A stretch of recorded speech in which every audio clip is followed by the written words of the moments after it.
Question में क्या given है हमें, सबसे पहले solubility product constant KSP। KSP किसका, मैग्नीशियम हाइड्रोक्साइड का कितना है 10 की पावर -12 और MgCl2 दिया है, उसकी कंसेंट्रेशन 0.01 मोलर। अभी हमें क्या निकालना है, लिमिटिंग pH की वैल्यू निकालनी है। ठीक है, तो सबसे पहले pH निकालने के लिए हमें क्या चाहिए होगी, कंसेंट्रेशन ऑफ H पॉजिटिव। अब देखते हैं सबसे पहले हमें गिवन क्या है। अब यहाँ पे हमें गिवन है KSP की वैल्यू किसके बराबर है, 1 × 10 की पावर -12, मतलब 10 की पावर -12 के बराबर है हमारी KSP। और कंसंट्रेशन हमें कितनी दी है, 0.01 मोलर। ठीक है, MgCl2 की कंसंट्रेशन। अब जो KSP होता है सॉल्युबिलिटी प्रोडक्ट, वो क्या होता है, प्रोडक्ट ऑफ कंसंट्रेशन किसकी, पॉजिटिव आयन और नेगेटिव आयन। अब जैसे MgOH2 की बात करें, ठीक है, MgOH2 है मैग्नीशियम हाइड्रोक्साइड, ये जब ब्रेक होगा तो हमें दो आयंस मिलेंगे, पॉजिटिव आयन होगा Mg2 पॉजिटिव और साथ में दो hydroxyl ions 2OH negative ions. तो जो हमारा KSP है वो बन जाएगा Mg2 पॉजिटिव की concentration multiply by OH negative की कंसंट्रेशन, क्योंकि हमारे पास OH नेगेटिव दो है तो उसका क्या आ जाएगा, ऊपर स्क्वायर भी आ जाएगा। ठीक है, यहाँ से हम OH नेगेटिव की कंसंट्रेशन निकाल सकते हैं इजीली। सो OH नेगेटिव की कंसंट्रेशन किसके बराबर आ जाएगी, square is equals to KSP divided by Mg2 positive की कंसंट्रेशन। ठीक है, इक्वल्स टू, अब जो KSP है, KSP की वैल्यू हमें कितनी गिवन है, 10 की पावर -12 और Mg की कंसंट्रेशन हमारे पास है 0.01 मोलर। क्वेश्चन से कंसंट्रेशन गिवन है MgCl2 की, जितनी कंसंट्रेशन MgCl2 की होगी मतलब उतनी ही सेम कंसंट्रेशन से MgCl2 Mg आयंस दे रहा है। Mg आयंस की कंसंट्रेशन कितनी हो जाएगी, 0.01। तो this implies that OH negative की कंसंट्रेशन किसके बराबर आ गई, अंडर रूट, ये स्क्वायर है दूसरी साइड जाके अंडर रूट बन जाएगा, 10 की पावर -12 डिवाइडेड बाय 0.01, ये आ जाएगा हमारा 10 की पावर -5 के बराबर। ठीक है, ये आ गई हमारे पास किसकी, concentration of OH negative ions. यहाँ से POH की वैल्यू कितनी आ जाएगी, POH हमारा होता है -log of concentration of OH negative ions, so minus log concentration of OH negative है 10 की पावर -5, तो ये हमारा बन जाएगा। अब ये पावर है, जब भी लॉग सॉल्व करते हैं तो पावर कहाँ आ जाती है, यहाँ पे पहले आ जाती है लॉग से, तो ये आ जाएगा माइनस ऑफ 5 log 10। ठीक है, तो ये आ जाएगा 5 log 10 की वैल्यू होती है 1, तो आंसर आ गया हमारा 5। अब POH की वैल्यू कितनी आ गई, 5, बट हमें निकालना क्या था, pH। जैसे कि हमें पता है कि pH किसके बराबर होता है, pH होता है 14 - POH इक्वल्स टू 14 - POH कितना निकाला हमने, 5। ठीक है, तो आंसर हमारा आ जाएगा 9। तो pH किसके बराबर आ गया, 9 के बराबर। तो ऑप्शन 2 है हमारा करेक्ट ऑप्शन। ठीक है, क्वेश्चन है हमारा बच्चे क्वेश्चन नंबर 2। क्वेश्चन नंबर 2 है, हमें दिया हुआ है सिल्वर क्रोमेट। सिल्वर क्रोमेट की हमें क्या निकालनी है, सॉल्युबिलिटी निकालनी है 298 केल्विन पे, और हमें KSP वैल्यू कितनी दी है, 1.1 × 10 की पावर -12। ठीक है, तो हम सबसे पहले क्या करेंगे, सॉल्युबिलिटी को लेट ही कर लेते हैं। Let solubility be S। मान लो उसकी सॉल्युबिलिटी किसके बराबर है, S के बराबर है। तो अगर हम सिल्वर क्रोमेट की बात करें तो सिल्वर क्रोमेट हमारा होता है Ag2CrO4।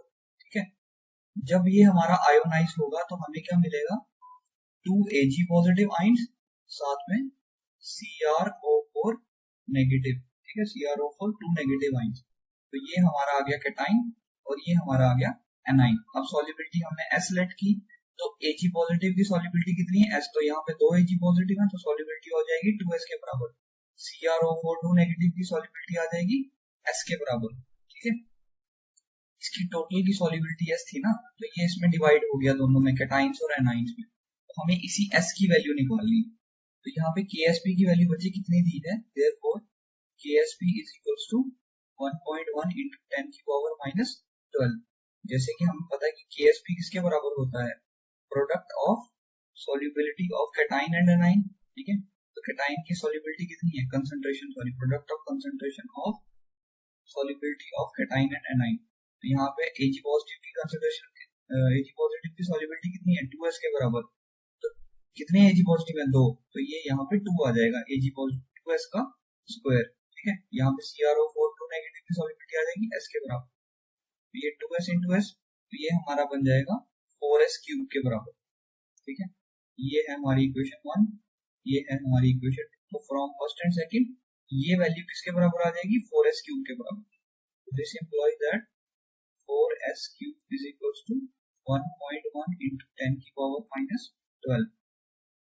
This implies that s cube किसके बराबर आ जाएगा 1.1 into 10 की power minus 12 divided by 4। This implies that s किसके बराबर आ जाएगा 1.1 into 10 की पावर माइनस 12 डिवाइडेड बाय 4 की पावर 1/3। ठीक है, वहां पे क्यूब था तो इस साइड पावर आके बन गई 1/3।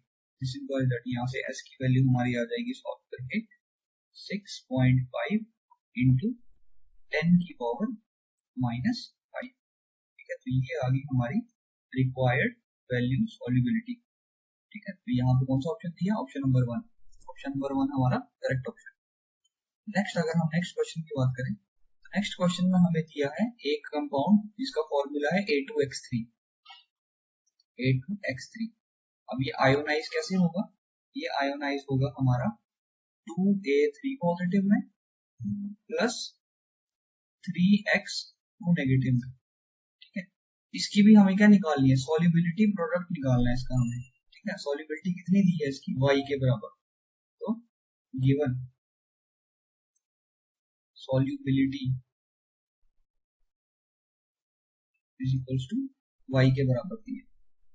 ठीक है, तो ये जो A3 पॉजिटिव है इसकी सॉल्युबिलिटी किसके बराबर आ जाएगी, y के बराबर ऑलरेडी दी है, तो यहाँ पे 2 है तो इसकी किसकी आ जाएगी, इसकी आ जाएगी हमारी सॉल्युबिलिटी 2y के बराबर, और इस वाले की आ जाएगी 3y के बराबर। ठीक है, अब निकालते हैं सॉल्युबिलिटी प्रोडक्ट। ठीक है, कंसंट्रेशन ऑफ कैटाइन, कैटाइन कितने हैं हमारे पास 2, 2y का square into concentration of anion 3y, और यहाँ पे कितने हैं एनाइन 3, 3y का क्यूब, तो ये आ जाएगा हमारा टोटल 108 y की पावर 5। तो यही हमारा रिक्वायर्ड आंसर है, सिंपल सा क्वेश्चन है। जैसे हम लास्ट क्वेश्चन में s की वैल्यू पुट की थी, 2s की वैल्यू पुट की थी, यहाँ पे ऑलरेडी s की वैल्यू कितनी दी है y के बराबर, तो ये 2 एनाइन से तो इनकी 2y हो जाएगी, ये 3 एनाइन है हमारे, सॉरी ये 2 कैटाइन है तो 2y के बराबर आ जाएगा, ये 3 एनाइन है तो 3y के बराबर आ जाएगा। जब इसका सॉल्युबिलिटी प्रोडक्ट निकालते थे तो हमें पता था कि हमें पता है कि जो कैटाइन एनाइन के साथ में जो नंबर होता है, ठीक है, जैसे ये वाला जो डिनोट करता है कि कितने कैटाइन और कितने एनाइन है, वो पावर में आ जाता है कंसंट्रेशन के ऊपर। यहाँ पे 2 कैटाइन थे तो ये स्क्वायर आ गया, यहाँ पे 3 एनाइन थे तो ये क्यूब आ गया। हमारी वैल्यू किसके बराबर आ गई 108 y raised to power 5। अच्छा, क्वेश्चन नंबर 4 में हमें बताना है कि कौन से कंपाउंड की सॉल्युबिलिटी सबसे ज्यादा है। ठीक है, सॉल्युबिलिटी का मतलब ये सबसे ज्यादा सॉल्युबल है। अब यहाँ पे हमें कंपाउंड कौन कौन सा दिए, MnS, ZnS, Bi2S3 और Ag3PO4। ठीक है, ये हमारे पास 4 कंपाउंड दिए और इनके Ksp की वैल्यू भी दी है, तो हमें बारी बारी करके सभी की सॉल्युबिलिटी निकालनी होगी। तो हम सॉल्युबिलिटी को क्या लेट करते हैं, let it be S। Solubility हमारी किसके बराबर है, S के बराबर। सबसे पहली चीज, पहले हमें क्या गिवन है MnS। जब ये आयोनाइज होगा मैंगनीज सल्फाइड तो ये क्या बनेगा Mn2 पॉजिटिव आयन और साथ में S2 नेगेटिव आयन। ठीक है, तो हर एक आयन की सॉल्युबिलिटी किसके बराबर है, S के बराबर। Mn2 पॉजिटिव की सॉल्युबिलिटी आ जाएगी S, इसकी भी आ जाएगी S, तो Ksp हमारा किसके बराबर आ जाएगा MnS का S into S, S square के बराबर। और MnS का Ksp कितना दिया है 8 into 10 की power minus 37। This implies that 8 into 10 की पावर माइनस 37 को हम किसके बराबर लिख सकते हैं, S स्क्वायर के बराबर। S क्या आ जाएगा हमारा, S is equals two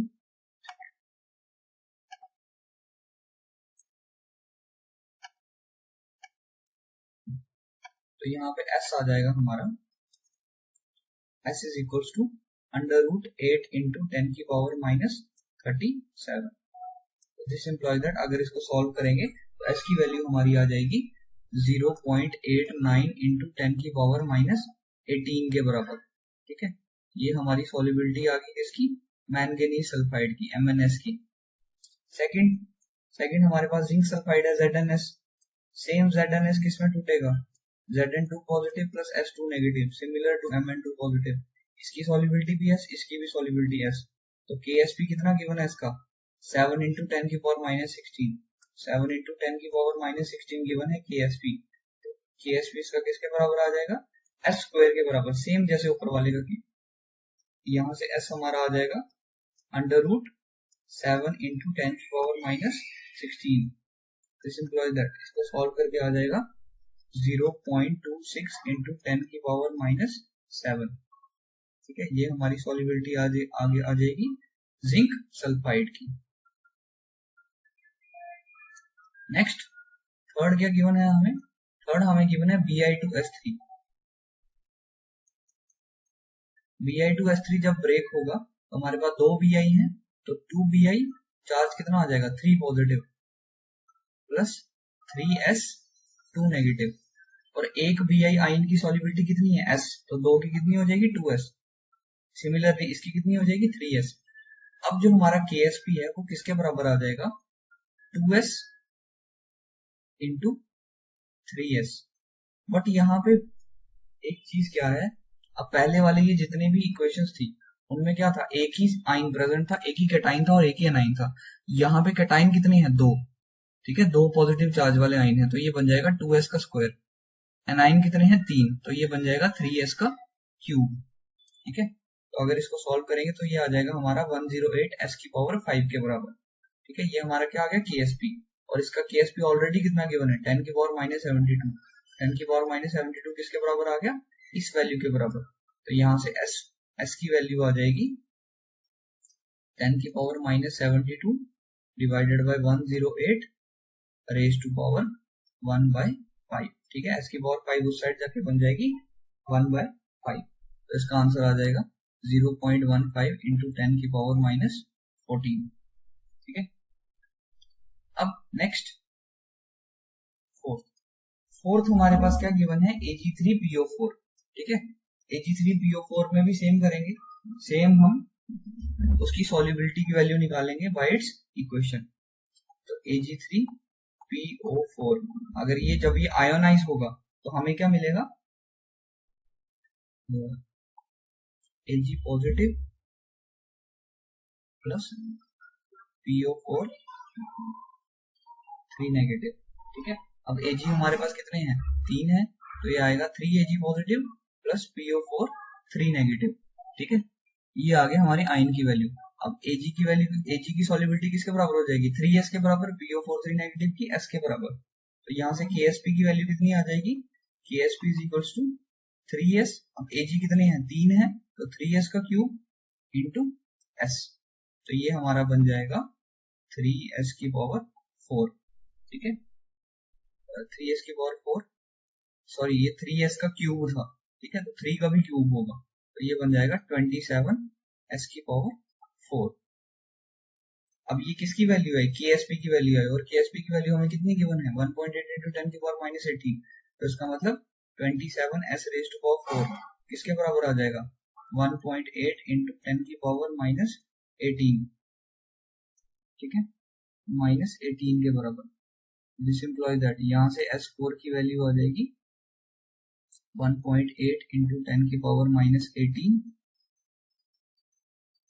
divided by 27। ठीक है, अगर यहाँ से S की वैल्यू हम कैलकुलेट करें तो S की वैल्यू हमारी आती है, दिस इंप्लॉइज दैट S आ जाएगा हमारा 0.16 इंटू 10 की पावर माइनस 4, 0.16 इंटू 10 की पावर माइनस 4।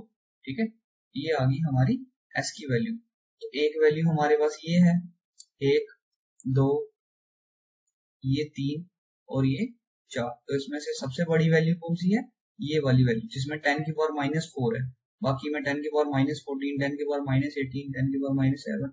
सबसे छोटी, सबसे बड़ी कौन सी है, 10 की पावर माइनस 4 वाला। क्योंकि हमें पता है कि जो माइनस वाली पावर होती है वो क्या करती है, जितनी बड़ी माइनस की पावर होगी उतनी ही छोटी टर्म होगी। तो सबसे बड़ी टर्म कौन सी है, ये वाली। तो सबसे स्टेबल कौन सा है, Ag3PO4। सॉरी, सबसे ज्यादा सॉल्युबिलिटी किसकी है, Ag3PO4। तो हमारा करेक्ट ऑप्शन कौन सा है, ऑप्शन नंबर 4। नेक्स्ट चलते हैं क्वेश्चन नंबर 5 से। क्वेश्चन नंबर 5 सिंपल सा क्वेश्चन है, pink colour of phenolphthalein in alkaline medium. जब भी हम फिनोप्थलीन को किसमें डालते हैं, किसी बेस या अल्कलाइन मीडियम में डालते हैं, तो उसका कलर कैसा हो जाता है, कलर हो जाता है पिंक। अब ये पिंक कलर किस वजह से होता है, नेगेटिव आइंस की वजह से। ये आपको एक चीज याद रखनी है, क्योंकि जो फिनोप्थलीन होता है, ठीक है, फिनोप्थलीन क्या होता है, वीक एसिड, ठीक है। अगर इसको एसिडिक सोल्यूशन में डालोगे तो कोई चेंज नहीं आएगा उसके कलर में, और अगर आप इसको बेस में डालोगे तो फिनोप्थलीन किस फॉर्म में एग्जिस्ट करेगा, एनाइनिक फॉर्म में, ठीक है। एनाइनिक फॉर्म मतलब नेगेटिव चार्ज वाली फॉर्म, एनाइन की फॉर्म। उस वजह से क्या हो जाता है, उसका कलर पिंक हो जाता है। तो पिंक कलर किस वजह से होता है, नेगेटिव आइन की वजह से। ये चीज याद रखनी है। नेक्स्ट है बच्चे हमारे पास क्वेश्चन नंबर 6। क्वेश्चन नंबर 6 में हमें KSP दिया CaF2 का कितना 1.7 × 10⁻⁻10, और हमें सॉल्युबिलिटी निकालनी है CaF2 की किसमें, 0.1 मोलर NaF सोल्यूशन में। सबसे पहले अगर इनकी आयोनाइज्ड इक्वेशंस लिखी है तो CaF2 क्या बनता है, आयोनाइज होके Ca2 positive plus 2F negative, और NaF क्या बनता है, NaF बनता है हमारा Na positive plus F negative. अगर इसकी सॉल्युबिलिटी S रेड करें तो इसकी S हो जाएगी, इसकी कितनी हो जाएगी, 2S के बराबर, ठीक है। अगर तीनों की सॉल्युबिलिटी S रेड कर ले, सिंपल S S और S, और यहाँ पे NaF इनकी कितनी है, 0.10 0.10 0.10 कंसंट्रेशन दी है, ठीक है। तो इन दोनों की 0.10 0.10 हो जाएगी। अब नेक्स्ट KSP की वैल्यू क्या है, concentration of Ca2 positive into concentration of F negative और उसका स्क्वायर, ठीक है। अब कंसंट्रेशन ऑफ Ca2 पॉजिटिव कितनी है, S, और F नेगेटिव, अब F नेगेटिव की कंसंट्रेशन में ये वैल्यू ऑलरेडी गिवन है। F नेगेटिव कंसंट्रेशन हम NaF से निकाल सकते हैं, कितनी है 0.10, तो 0.10 और उसका स्क्वायर, ये आ गई हमारी KSP के बराबर। दिस इंप्लाइज दैट KSP हमें कितनी गिवन है, ऑलरेडी 1.7 × 10⁻⁻10, तो ये जो हमारी वैल्यू है S इंटू 0.10 का स्क्वायर, ठीक है। ये KSP की वैल्यू जो हमने निकाली ये ऑलरेडी प्रेजेंट KSP के वैल्यू बराबर हो जाएगी, ठीक है, 10⁻−10। तो यहाँ से S की वैल्यू आ जाएगी 1.7 × 10⁻−10 डिवाइडेड बाय 0.01, तो यहाँ से हमारे S की वैल्यू आ जाएगी 1.7 × 10⁻⁻8। तो ये आ गई हमारी required value, solubility of CaF2 in NaF solution. Option 3 is the correct option. Next question की बात करें कि भाई इसमें से कॉमन आइन इफेक्ट कौन सा हमारा सॉल्यूशन शो करता है, ठीक है, कौन से सेट ऑफ सॉल्यूशन कॉमन आइन इफेक्ट शो करेंगे। तो बेसिकली कॉमन आइन इफेक्ट क्या होता है, कॉमन आइन इफेक्ट होता है व्हेन कॉमन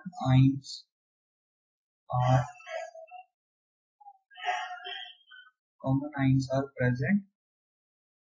जब किसी भी दो सॉल्यूशन में कॉमन आइंस मतलब सेम आइंस प्रेजेंट होते हैं तो क्या होती है, जो सॉल्युबिलिटी होती है, सॉल्युबिलिटी डिक्रीजेस, सॉल्युबिलिटी की वैल्यू डिक्रीज हो जाती है।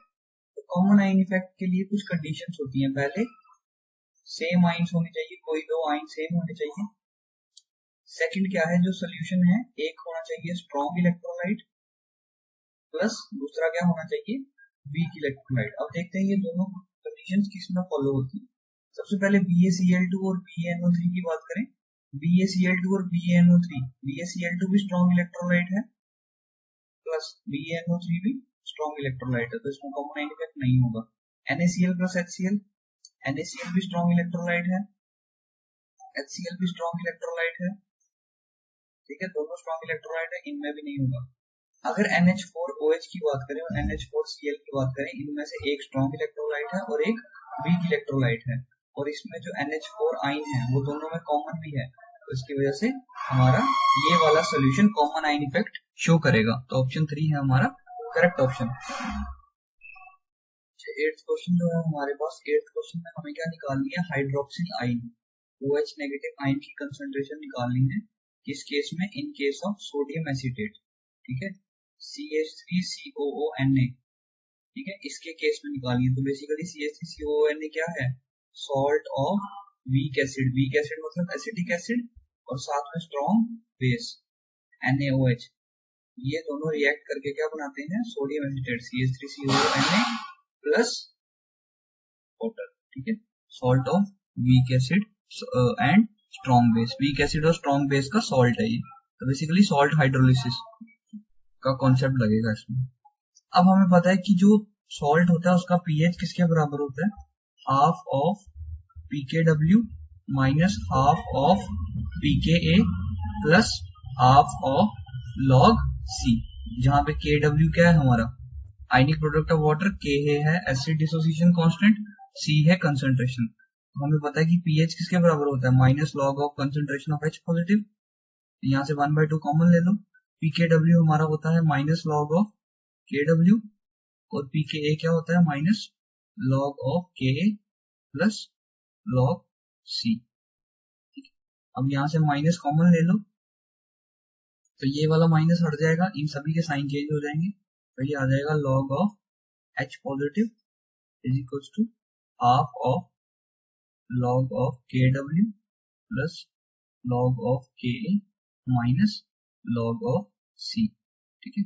अब हमें पता है कि log A plus log B किसके बराबर होता है, log AB के, तो log Kw प्लस Ka किसके बराबर आ जाएगा, Kw into Ka, 1/2 log Kw into Ka divided by C आ जाएगा नीचे, क्योंकि C माइनस में है ना, तो log में जब भी दो टर्म्स, जैसे log A minus log B किसके बराबर होता है, log A अपॉन B के बराबर, तो ये माइनस में है तो ये नीचे आ जाएगा, डिवाइड में आ जाएगा, ठीक है। अब ये जो 1/2 है इसको हम कहाँ लेके जा सकते हैं, यहाँ पावर में लेके जा सकते हैं, ठीक है, इसकी log की, तो ये आ जाएगा log of Kw into Ka upon C की पावर 1/2, और यहाँ पे आ जाएगा log of H positive concentration. अब यहाँ से कंसंट्रेशन ऑफ H पॉजिटिव कितनी आ गई, कंसंट्रेशन ऑफ H पॉजिटिव आ गई Kw into Ka upon C का अंडर रूट, ठीक है, Kw upon Ka by C, फिर से लिखते हैं यहाँ पे Kw into Ka by C, ये आ गई H पॉजिटिव की कंसंट्रेशन। अब जैसे कि हमें पता है कि H पॉजिटिव की concentration into OH negative concentration किसके बराबर होती है, आयनिक प्रोडक्ट ऑफ वाटर के, तो यहाँ से OH नेगेटिव की कंसंट्रेशन किसके बराबर हो जाएगी, ionic product of water divided by concentration of H positive. Ionic product of water Kw, concentration of H positive किसके बराबर है, Kw into Ka divided by C की पावर 1/2, यहाँ से हमारी वैल्यू क्या आ जाएगी, यहाँ से हमारी वैल्यू आ जाएगी C into Kw upon Ka की पावर 1/2, ठीक है। यहाँ पे लिख देता हूँ C into Kw upon Ka की पावर 1/2, ठीक है। ये आ गई हमारी कंसंट्रेशन किसकी, OH नेगेटिव आयन की। तो बेसिकली ये एक डेरिवेशन टाइप थी, ऑप्शन 3 आपका करेक्ट ऑप्शन है। ये बेसिकली डेरिवेशन टाइप थी जिसमें हमें डिराइव करनी थी वैल्यू, कंसंट्रेशन हमें C ऑलरेडी दी है, ठीक है, तो ये आ गई हमारी रिक्वायर्ड वैल्यू। नेक्स्ट आ गया हमारे पास क्वेश्चन नंबर 9। क्वेश्चन नंबर 9 में हमें पूछा है कि इसकी AS2S3 क्या निकालो, KSP का एक्सप्रेशन निकालो। अगर इसको हम आयोनाइज्ड इक्वेशन में लिखें तो ये बन जाएगा हमारा 2AS चार्ज आएगा 3 पॉजिटिव प्लस 3S चार्ज आएगा 2 नेगेटिव, KSP हमारा किसके बराबर होता है, KSP हमारा होता है, अब यहाँ पे कितने AS प्रेजेंट हैं, AS 3 पॉजिटिव, 2 AS हैं, तो इसकी पावर आ जाएगी 2 into S2 negative, S2 negative इसकी पावर आ जाएगी 3, ठीक है। तो यहाँ से हमारा कौन सा ऑप्शन है? Option number 4। Option number 4 is the correct option. AS positive, AS3 positive का स्क्वायर इंटू S2 नेगेटिव का क्यूब। नेक्स्ट लास्ट क्वेश्चन है हमारे पास। इसमें उन्होंने पूछा है कि इनमें से कौन सा सोल्यूशन क्या करेगा? बफर एक्ट करेगा। ठीक है, तो बफर की कुछ कंडीशन होती है कि कोई भी सोल्यूशन को बफर एक्ट करने के लिए क्या होता है, यहाँ पर तो इसका सोल्यूशन होना चाहिए सॉल्ट ऑफ, एक सॉल्ट होता है बफर में और एक हमारे पास क्या होता है, एसिड होता है। तो वो क्या होना चाहिए, salt of strong base, salt of strong base and weak acid, weak acid और स्ट्रॉन्ग बेस का सॉल्ट प्लस एक वीक एसिड। अब यहाँ पे NaOH बात करेंगे, स्ट्रॉन्ग बेस है, ये नहीं होगा। H2CO3 CH3COH वीक एसिड है, ठीक है, और जो H2CO3 है ये भी क्या है हमारा, सॉल्ट नहीं है, स्ट्रॉन्ग बेस और वीक एसिड। अगर हम बात करें ऑप्शन नंबर 3 की, अच्छा यहाँ पे एक एरर है, ये HCl की जगह HCN आएगा, ठीक है, HCN आएगा। अब यहाँ पे हमारे पास क्या है, NaCN। NaCN किसका सॉल्ट है, NaOH प्लस HCN का। इसमें NaOH क्या है, स्ट्रॉन्ग बेस, HCN क्या है, वीक एसिड, और दूसरी जगह HCN दिया है, HCN क्या है, वीक एसिड। तो ये क्या है, salt of strong base plus weak acid और साथ में वीक एसिड। तो ऑप्शन नंबर 3 हमारा क्या हो जाएगा, करेक्ट ऑप्शन। तो ये क्या कर सकता है, एक्ट कर सकता है बफर।